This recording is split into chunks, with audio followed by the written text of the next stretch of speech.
ઘણા બધા સંઘર્ષો, ઘણી બધી એવી ઘટનાઓ કે ઘણી બધી વસ્તુઓ તમે ફેસ કરી હશે જીવનમાં.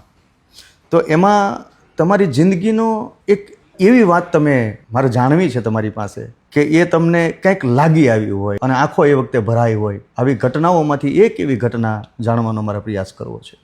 1970માં જ્યારે અમારી જે પરિસ્થિતિ નાજુક હતી એને હિસાબે હું મારા મામાના ગામ રહેતો, 3 વર્ષ ત્યાં રહ્યો. 69, 70 અને 71 3 વર્ષ મેં મારા મોસાળમાં મર્યો. ઇન બિટવીન મારા મધરને કંઈક નાની એવી સર્જરી ભાવનગર કરાવી હતી. પછી અમારી સ્થિતિ નાજુક હોવાને હિસાબે અમે ત્યારે એ જમાનો એવો હતો કે કોઈને સર્જરી કરાવે એટલે એને પૌષ્ટિક આહાર, એટલે પૌષ્ટિક આહારમાં વિશેષ ઘી.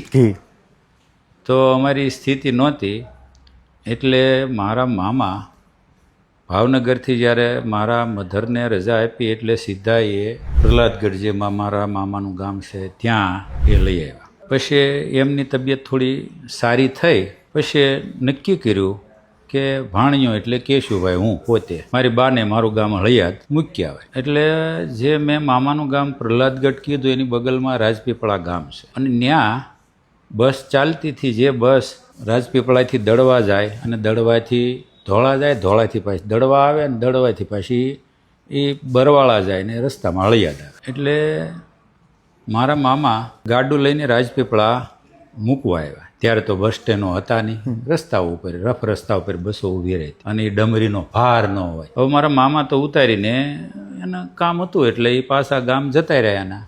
અને મારા મામા જતા રહ્યા પછી મારી બા બોલ્યા કે પૈસા નથી ટિકિટ ભાડાના. એટલે એ એવું બોલ્યા એટલે હું મારા મામાના ગામ રહેતો, જે મારા મામાના ઘરે, ત્યાં મહેમાનો આવે તો એકાદ બે મામાને વિવેક કરીને એક ભાણિયો હું ગણાવ એટલે મને પૈસા આપેલા એ મારી પાસે 2 રૂપિયા હતા. એટલે મેં મારી બાને કીધું કે આ 2 રૂપિયા મારી પાસે છે અને એ 2 રૂપિયામાંથી ટિકિટ કેટલાની આવી હું ભૂલી ગયો પણ વધ્યા હતા પૈસા. એ 2 રૂપિયા મારી પાસે હતા અને અમે રાજપીપળાથી દડવા ઉતરી ગયા. કારણ કે જો દડવા ન ઉતરી અને ડાયરેક્ટ ટિકિટ લઈએ તો દડવાથી ધોળા ને ધોળાથી દડવા આવવાના પણ પૈસા લાગે. એટલે અમે દડવા ઉતરી ગયા.